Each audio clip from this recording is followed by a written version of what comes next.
Bonjour à tous, c'est Fanny de Thérapie Sauvage, j'espère que vous allez bien. Je suis thérapeute en psychologie humaniste et en psychospiritualité. Dans ce podcast, je voudrais vous parler de la différence entre la rage et le courage.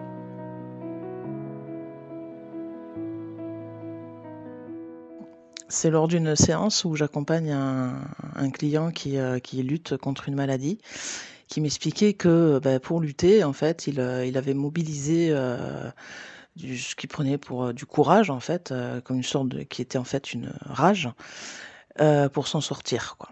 Donc il a la rage, la haine, la niaque, le «je vais m'en sortir, c'est comme ça», et qu'il avait remarqué que pendant ces moments comme ça de rage, il se sentait tout puissant et que juste après quand l'adrénaline, descend, il était très malheureux et la tristesse venait et les larmes montaient.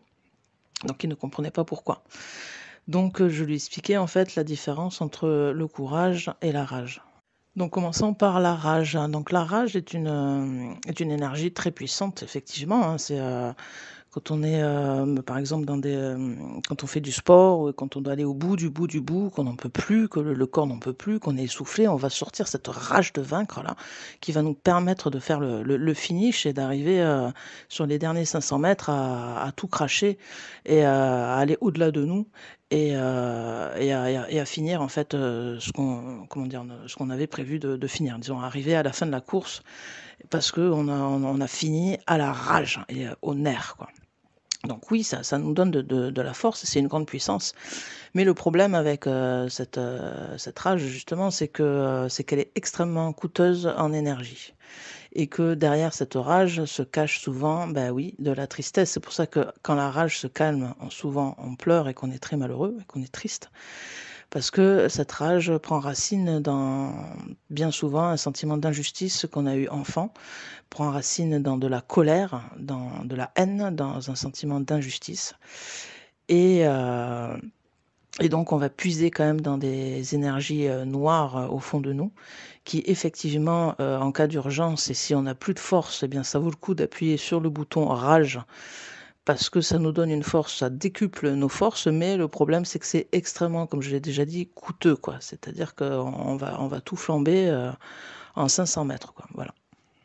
Et on ne peut pas tenir, sur la durée, sur la rage. Voilà, ça sert vraiment sur les derniers 500 mètres, ça sert sur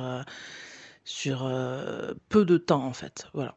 Et on va en payer le prix après, hein, parce que la rage, c'est proche de la colère en fait, hein, c'est la même chose, hein. Donc tout d'un coup, on se met en colère, on se met en rage et là, on arrive à trouver la puissance et la force pour finir, ce qu'on n'arrivait pas à finir parce qu'on n'en pouvait plus. Donc attention à ne pas appuyer trop facilement sur le bouton, rage, colère, parce que vous allez le payer assez cher, par la suite. Donc maintenant, je vais parler du courage. Qu'est-ce que le vrai courage? Alors, souvent, ce que j'ai entendu, c'est que le courage vient du cœur. On devrait l'appeler le cœur-age. Donc qu'est-ce que le vrai courage? Le vrai courage va puiser, sa force, dans le cœur, dans l'espoir, dans la foi, dans ce qui est juste. Le vrai courage va puiser dans le meilleur de nous.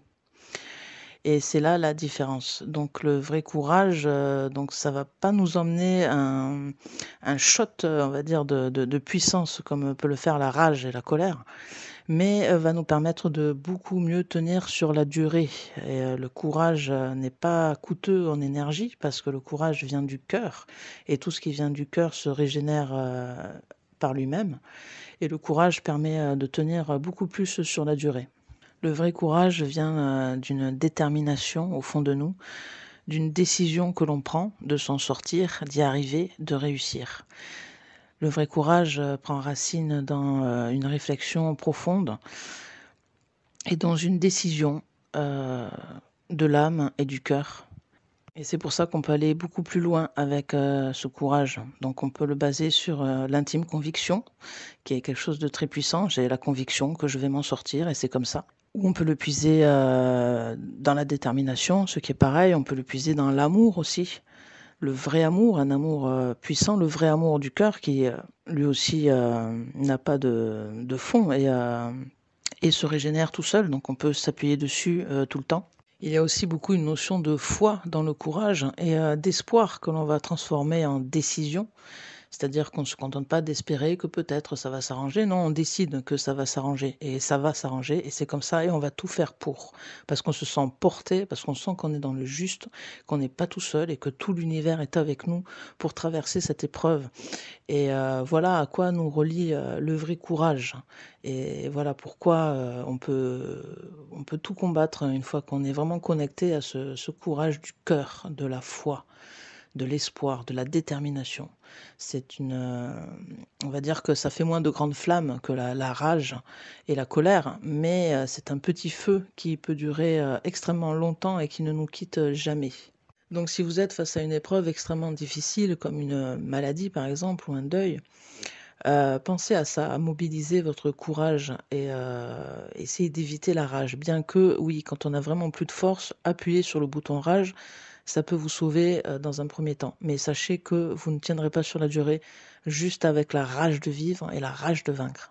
Donc comment mobiliser ce courage? Donc il y a plusieurs méthodes, hein. Déjà, ça va être de se reconnecter à son cœur, aux choses positives. Et aussi quand on est face à une épreuve, à un obstacle, ce qui aide à avoir du courage, c'est de voir ce qu'il y a derrière l'obstacle et de se visualiser en ayant passé cet obstacle et cette épreuve. Et se dire: «Je m'y vois déjà», genre par exemple si c'est une maladie, se dire: «Je suis guéri, j'ai dépassé cette épreuve et je m'y vois déjà» et moi je me vois déjà en me disant: «Ça y est, cette maladie est derrière moi, je l'ai traversée, je suis heureux, je suis en paix, je suis sorti de cette maladie, renforcée, j'ai appris énormément de choses et j'y crois dur comme fer parce que c'est ce que je veux, parce que je détermine moi-même ce que je veux, parce que je suis le patron, dans ma vie et moi je décide que, par exemple, encore une fois, cette maladie, je vais la traverser et je vais en sortir renforcée» et donc pour, maintenir son courage, c'est vraiment de visualiser notre objectif. Ne pas visualiser cette épreuve, cette maladie qui nous fait tant souffrir, qui nous accable, qui nous met dans les doutes, dans les peurs, mais rester focus sur je m'en suis sorti. J'ai juste en fait à trouver comment je fais pour m'en sortir, mais moi je sais que j'ai guéri et que je m'en suis sorti. Donc mon boulot maintenant, c'est juste de trouver le chemin par lequel je m'en sors et de ne plus me concentrer sur les doutes, la peur, la souffrance, la haine, l'injustice qui vont, oui, mener à la rage, mais avec laquelle on va pas durer longtemps. Donc restez courageux, restez dans votre cœur, n'oubliez pas que vous êtes créateur de votre vie et que cette épreuve, si vous décidez de la traverser, ça vous aidera. Je ne vais pas vous garantir que vous allez guérir parce que vous avez décidé que vous allez guérir, mais quand même, comment dire, si vous décidez que vous allez guérir, vous avez plus de chances de guérir que si vous décidez que cette maladie est horrible, que vous n'allez pas vous en sortir, que ça va aller de pire en pire. Ça ne sert à rien de rajouter du malheur au malheur, de la tristesse à la tristesse, de la peur à la peur. Donc voilà mon conseil pour tous ceux qui traversent une épreuve très compliquée, une épreuve effrayante, une épreuve où on a tendance à prendre peur et à perdre nos forces et à douter. Donc restez courageux, restez dans le cœur, dans la foi que vous allez traverser, que vous allez apprendre et que vous avez cette volonté, cette détermination de vous en sortir et rien ne pourra se mettre entre vous et l'objectif que vous êtes fixé qui est: j'ai traversé cette épreuve, je m'en suis sorti, j'en suis sorti plus riche, plus grand et moi je vais dans cette direction-là et je ne fais pas attention à tout le reste. Je garde le cap sur la guérison, je m'en suis sorti, j'ai du courage pour ça, je vais me battre pour ça, je vais tout donner pour ça. Et voilà, donc j'arrête ce podcast ici qui commence à être un peu long. Et voilà, je vous remercie pour votre écoute. Je vous souhaite tout le courage si vous êtes face à une épreuve. Vous allez vous en sortir, restez focus, ne vous démobilisez pas. Hold the line, comme disent les Américains. Tenez la ligne, tenez bon et vous allez traverser.